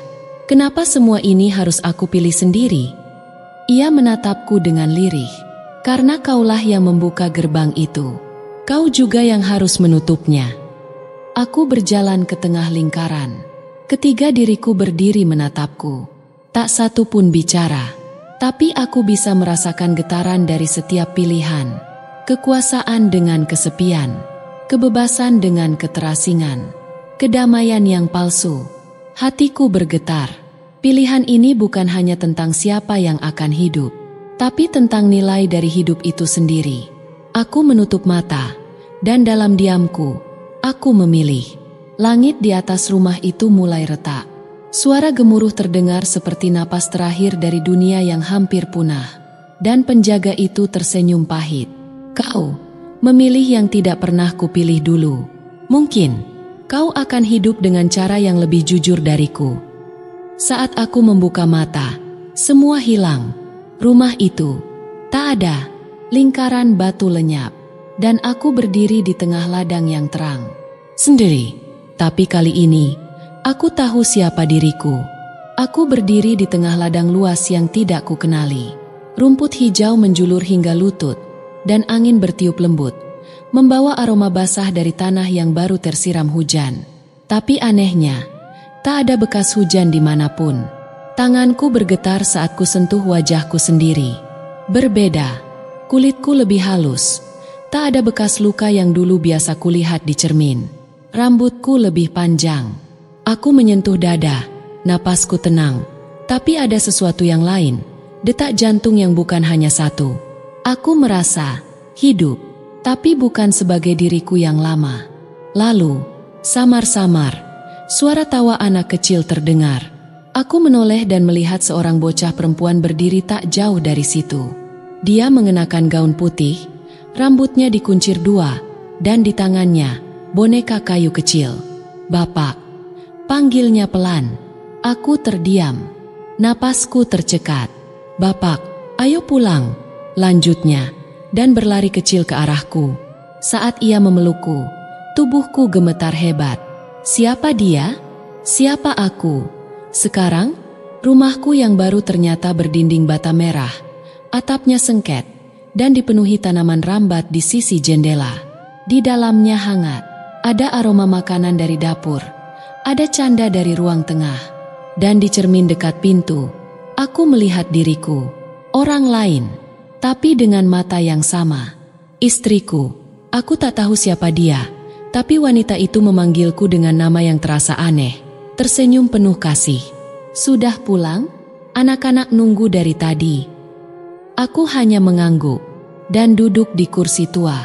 Dunia ini nyata, tapi terasa seperti mimpi yang tertunda. Aku hidup sebagai orang yang tak kukenal, tapi semua terasa sangat milikku. Hari-hari berlalu. Aku mulai terbiasa dengan tubuh baru ini, peran baru ini, keluarga baru ini. Tapi di dalam pikiranku, ingatan tentang desa lama, tentang gerbang tuyul, tentang versi-versi diriku yang lain, masih menghantui seperti bisikan dari sumur tua. Sampai suatu malam, saat aku sedang menyimpan barang-barang lama di gudang, aku menemukan sebuah cermin kecil berbentuk bulat. Bukan cermin biasa. Cermin itu adalah milik ruang pemisah. Dan saat aku menatapnya, aku melihat bayangan diriku yang dulu. Aku yang gagal. Aku yang menyerah. Aku yang pernah tinggal di desa itu. Bayangan itu berkata, "Kau selamat, tapi kau membawa sesuatu bersamamu." Besoknya, aku mulai menyadari hal aneh. Setiap kali aku menatap seseorang lebih dari 5 detik, aku bisa melihat sekelibat versi hidup mereka yang lain. Seperti potongan film dari dunia yang tak terjadi.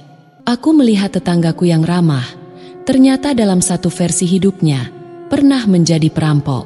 Anak perempuanku yang ceria, pernah menjadi pengamen jalanan di dunia yang berbeda. Bahkan istriku, pernah hidup sendiri, tanpa pernah mengenalku. Aku mulai bisa melihat kemungkinan, bukan hanya masa lalu, tapi versi-versi hidup dari semesta yang lain. Satu malam, aku tidak tahan. Aku kembali menatap cermin bulat itu dan bertanya, "Kenapa aku masih bisa melihat semua ini?" Dan bayangan itu menjawab pelan, "Karena kau tidak benar-benar menutup gerbang itu. Kau memilih, iya, tapi kau membawa pintunya bersamamu." Jantungku berdegup lebih cepat. Aku teringat sesuatu.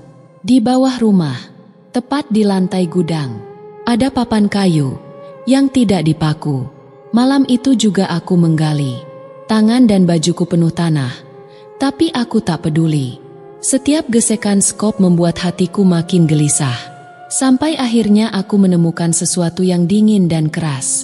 Sebuah pintu kayu kecil, dengan lambang lingkaran batu di atasnya.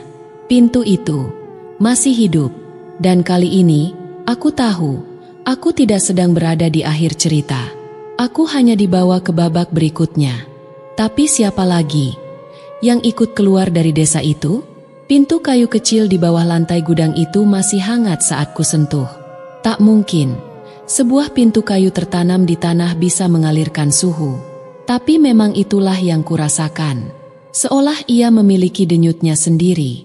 Aku menggigil, bukan karena dingin, tapi karena ketakutan yang entah datang dari mana. Aku menoleh ke belakang.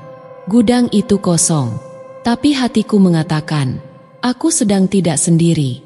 Malam itu aku tidak tidur.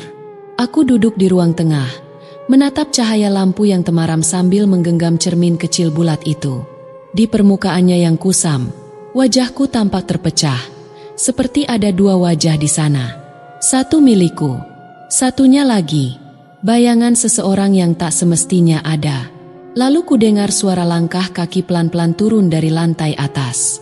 Kukira itu istriku, tapi suara itu terlalu ringan, terlalu datar, seperti bukan manusia. Aku berdiri cepat dan menoleh. Tak ada siapa-siapa di tangga. Tapi saat aku kembali ke tempat duduk, cermin itu sudah tak ada. Aku mencari ke lantai, kosong, dan di meja tertulis sesuatu dengan debu. Kau tidak mengunci pintunya. Aku hanya berjalan keluar. Keesokan harinya, aku menyadari ada yang berubah di rumah ini. Anak perempuanku tidak bisa melihat wajahku saat kupanggil. Istriku tampak murung tanpa sebab. Ia mengatakan aku terlihat asing, seolah bukan suami yang biasa menemaninya setiap pagi. Tapi yang paling mengerikan, bayangan tubuhku sendiri mulai datang lebih dulu dari aku. Saat hendak membuka pintu dapur, bayanganku sudah sampai lebih dulu. Saat ingin duduk di kursi makan, bayangan tubuhku sudah duduk lebih dulu dan menatapku. Aku menyadari satu hal, yang ikut keluar dari desa itu adalah aku juga, tapi bukan aku. Versi gelapku, yang tak pernah memilih, yang marah karena dikalahkan. Dan kini, ia ingin hidup sebagai aku. Aku mencoba memperingatkan keluargaku, tapi semua terasa sia-sia. Setiap kali aku berbicara, mereka hanya memandang kosong.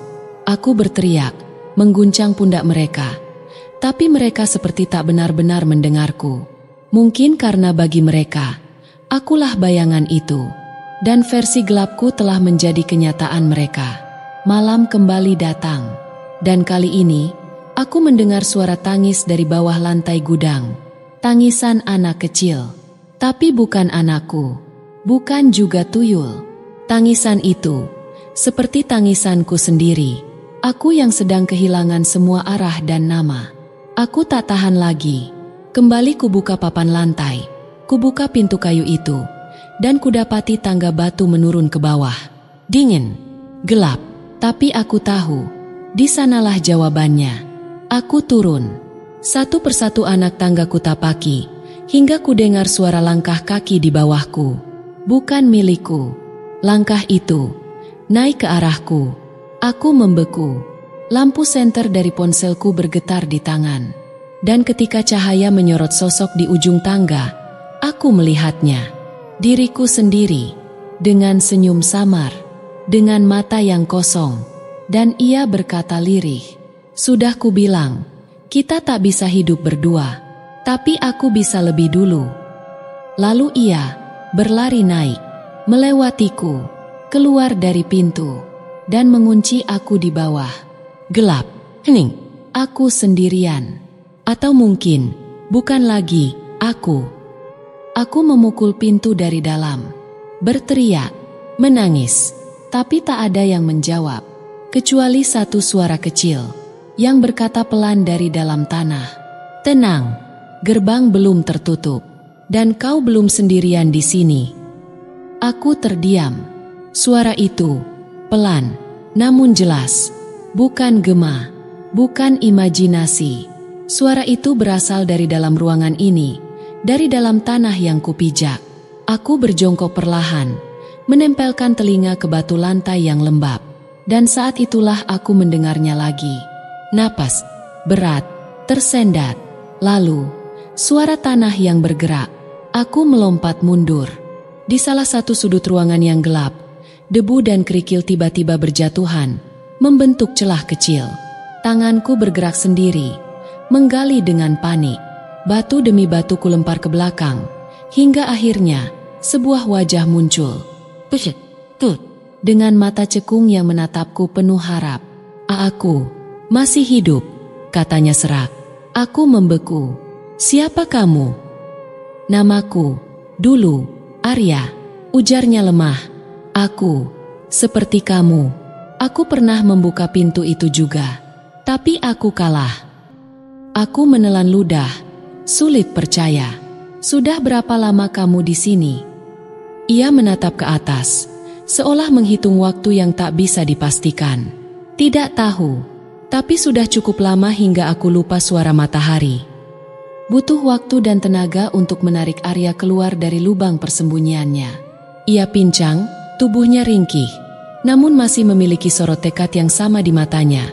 Sorot orang yang pernah mencoba melawan versi dirinya sendiri. Gerbang itu, kata Arya pelan sambil menunjuk ke dinding di ujung ruangan, masih terbuka sebagian, tapi hanya bisa dilewati jika dua. Aku sudah kembali jadi satu. Aku menoleh cepat. Apa maksudmu? Kita tak bisa kembali ke atas kalau bayangan kita masih berjalan bebas di atas sana.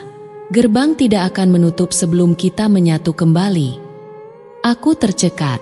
Berarti, kalau bayanganku sekarang hidup di rumahku, bersama keluargaku, maka satu-satunya cara untuk kembali adalah menghadapinya dan mengajaknya kembali jadi satu. Tapi bagaimana caranya? Arya menjelaskan sesuatu yang membuat tengkuku dingin. Di dalam ruang ini, ada cermin utama yang digunakan oleh para pengguna pertama untuk memilih jalur mereka.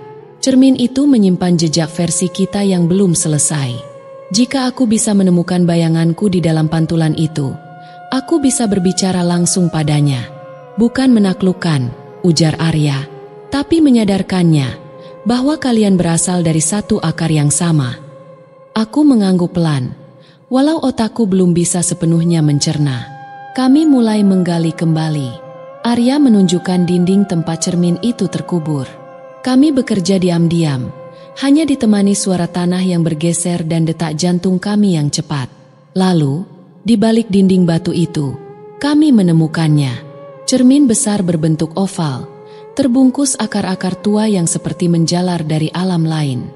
Saat aku menatap ke dalamnya, tak ada pantulan diriku, tapi ada bayangan rumahku, istriku, anakku, dan dia. Versi diriku yang lain. Ia sedang duduk di kursi tamu, tersenyum, seolah semua baik-baik saja. Aku menempelkan telapak tanganku ke permukaan cermin, dan di dalamnya, dia juga melakukan hal yang sama. Matanya menatapku. Kami saling menatap untuk pertama kalinya. Dan ia berkata, "Kenapa kau kembali? Bukankah sudah kubilang, aku bisa hidup lebih baik tanpamu?" Aku menarik napas dalam-dalam. Aku bukan musuhmu, bisikku. Aku adalah kamu. Kamu adalah aku. Kita terpisah karena keputusasaan, karena keserakahan, karena ingin cepat kaya tanpa tahu batas. Tapi keluarga itu, mereka tak salah. Ia diam. Aku mendekatkan wajahku lebih dalam ke cermin. Kau ingat waktu kita kecil? Saat ibu mengajarkan arti, cukup? Kau tahu, kan, kita hanya ingin hidup tenang, bukan menang sendiri. Air mata mengalir di pipiku. Versi diriku di dalam cermin masih membisu, tapi wajahnya mulai goyah. Sorot matanya mulai berubah, dan ia akhirnya berkata pelan, "Aku lelah juga. Aku rindu menjadi aku yang utuh." Cermin itu bergetar. Cahaya keperakan keluar dari bingkainya, menyelimuti tubuhku. Arya mundur, menutupi matanya. Di dalam pantulan itu, aku melihat versi diriku berjalan ke arahku dan menyatu perlahan ke dalam tubuhku sendiri. Aku terhuyung, lututku lemas. Namun dalam hati, aku tahu, aku kembali menjadi satu. Dan untuk pertama kalinya, aku merasa utuh. Aku membuka mata perlahan. Udara yang kuhirup tidak sepadat sebelumnya. tidak sepekat kegelapan ruang bawah tanah itu. Tapi juga bukan udara yang kukenali sebagai rumah. Ada sesuatu yang berbeda. Cahaya pagi menerobos dari celah-celah papan kayu gudang. Aku masih duduk di dekat pintu tua itu, bersama Arya, yang tertidur lelap dengan wajah damai. Tapi begitu aku melangkah keluar dari gudang, duniaku tak lagi seperti dulu. Rumahku tetap berdiri, tapi warnanya lebih pudar. Tanah di halaman depan retak-retak, seperti lama tak disentuh air. Pepohonan bergoyang tertiup angin, tapi suara mereka seperti teredam. Yang membuat jantungku hampir berhenti adalah tak ada suara manusia.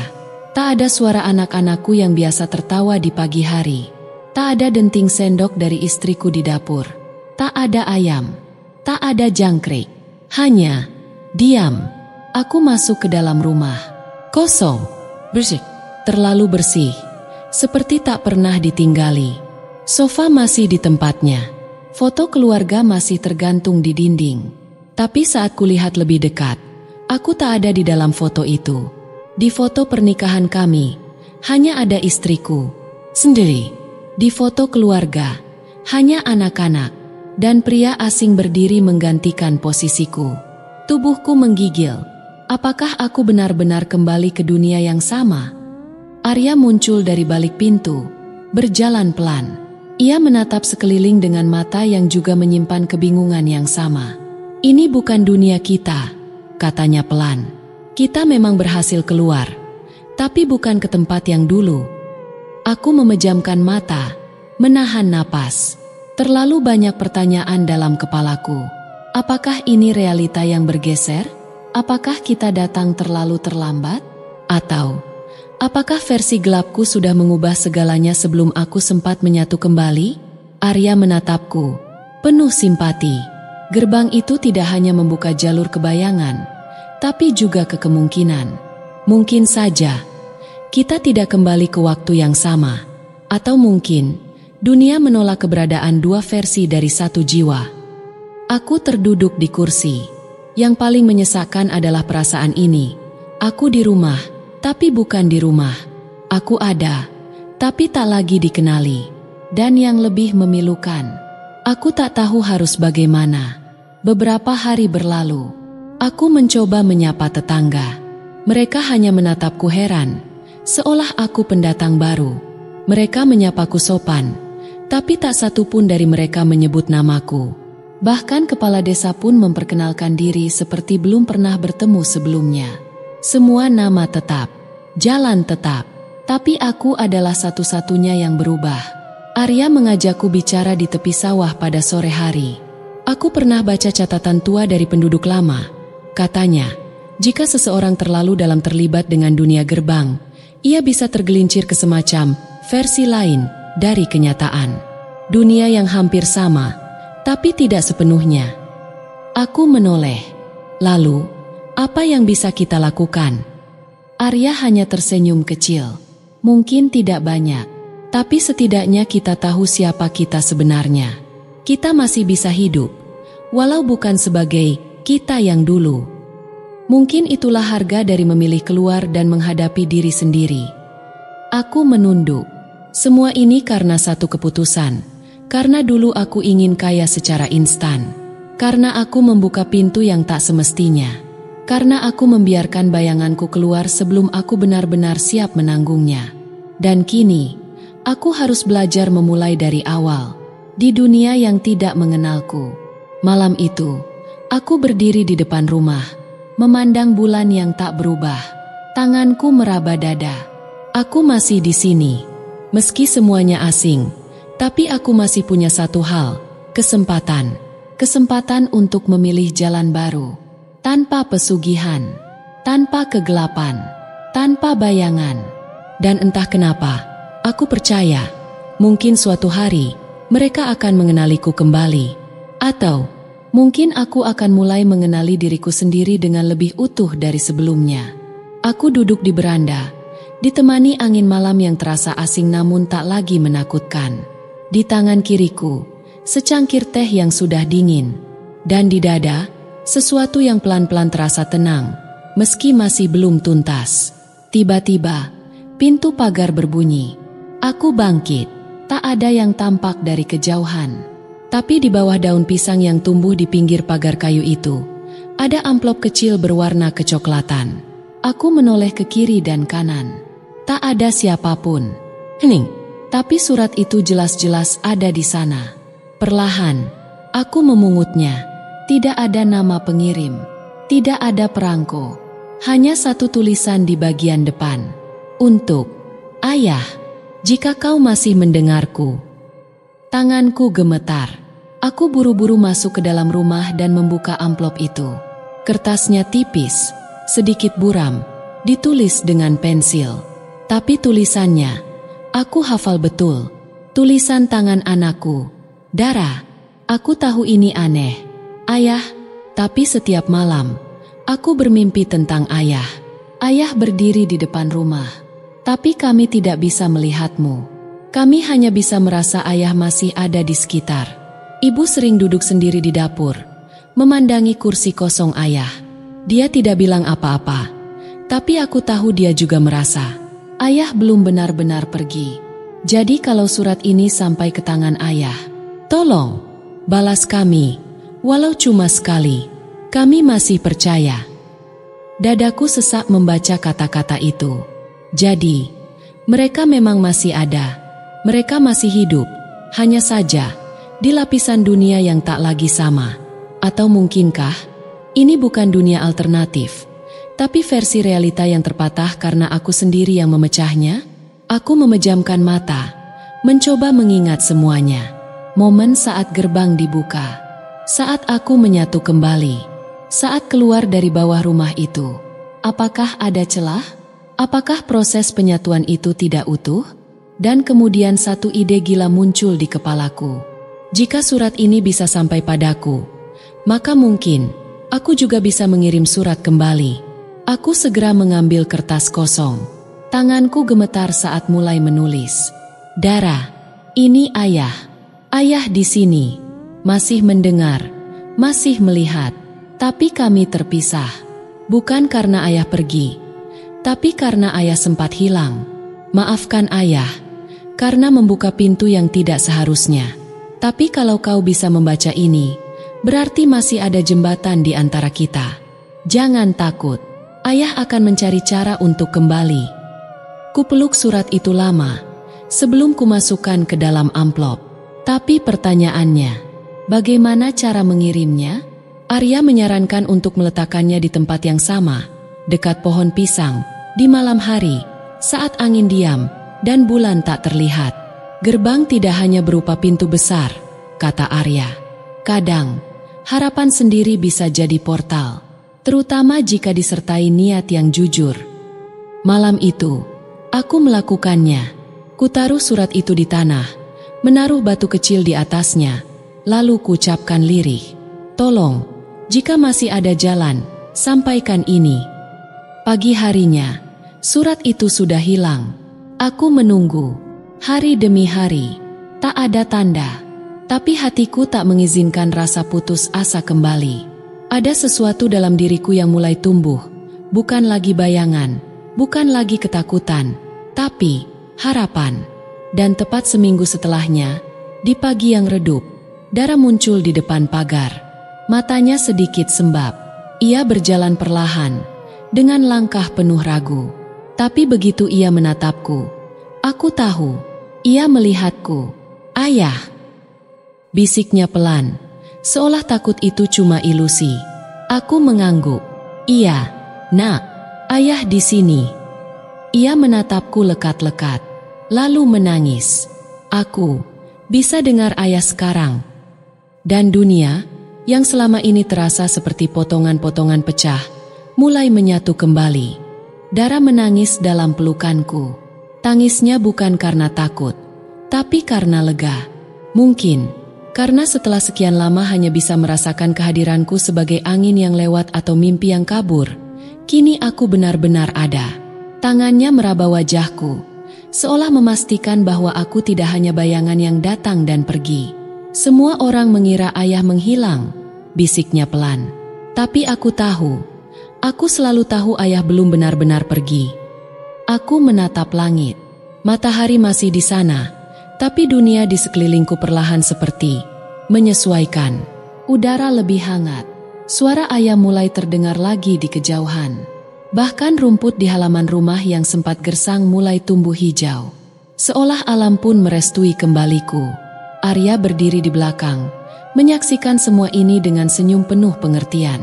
Kalau ada satu hal yang lebih kuat dari ikatan pesugihan, katanya lirih, itu adalah cinta yang tak putus, bahkan ketika waktu dan dunia ikut memisahkan. Aku hanya bisa mengangguk pelan. Malam itu, untuk pertama kalinya, aku duduk bersama keluarga di ruang tengah. Istriku menatapku lama, tidak dengan marah, tidak dengan ketakutan, tapi dengan luka yang dalam. Luka yang kupahat sendiri dengan keputusanku dulu. Aku tak tahu harus bicara apa, katanya pelan. Cukup bilang, aku masih diterima, jawabku. Air matanya jatuh, kepalanya mengangguk, dan pelan-pelan, rumah ini, yang dulu sunyi dan dingin, hidup kembali. Beberapa minggu berlalu, aku mencoba menjalani hidup normal, meski tidak mudah. Sebagian tetangga masih bingung, mereka ingat aku pernah tinggal di sini, tapi juga ingat aku pernah menghilang. Beberapa mengira aku baru datang dari kota. Yang lain berpikir aku adalah saudara kembar dari diriku yang dulu. Tapi tak apa. Yang penting adalah aku di sini untuk keluarga. Dan yang paling penting, aku tak lagi tertarik pada pintu-pintu yang menjanjikan kekayaan instan. Aku sudah melihat apa yang ada di baliknya. Sudah mencium aroma dingin lantai ruang bawah tanah. Sudah mendengar bisikan mereka, tuyul-tuyul itu, yang tidak mengenal belas kasih. Dan aku tahu, tak ada kekayaan yang lebih besar daripada pulang sebagai dirimu sendiri. Suatu malam, aku kembali ke gudang, hanya untuk memastikan. Lampu minyak kunyalakan. Lantai masih sama. Pintu kayu yang dulu membawaku ke dunia kelam masih tergeletak di sana. Tapi kini, dinginnya sudah hilang. Aku membuka papan penutup. Kosong. Tak ada lorong. Tak ada gerbang. Hanya tanah biasa. Aku tersenyum pahit. Gerbang itu sudah tertutup. Atau mungkin sudah berpindah. Tapi aku tidak lagi peduli. Aku berdiri, lalu menulis sesuatu di dinding gudang itu, dengan kapur putih. Jika kau membaca ini, dan kau sedang ingin kaya lewat jalan yang tak masuk akal, ingatlah bahwa segala yang datang cepat, akan menuntut bayaran yang jauh lebih mahal dari uang. Lalu aku menutup pintu gudang, untuk terakhir kalinya. Pagi berikutnya, aku duduk bersama keluarga. Sarapan sederhana, tapi hangat. Tawa darah yang lepas. Sentuhan lembut istriku saat menyajikan teh. Dan aku tahu, inilah pesugihan sesungguhnya. Bukan tuyul, bukan koin yang berlipat ganda, tapi kebersamaan yang tak bisa dibeli dengan apapun. Dan saat angin pagi membelai wajahku, aku tahu satu hal, rumah ini telah menungguku. Dan akhirnya, aku kembali.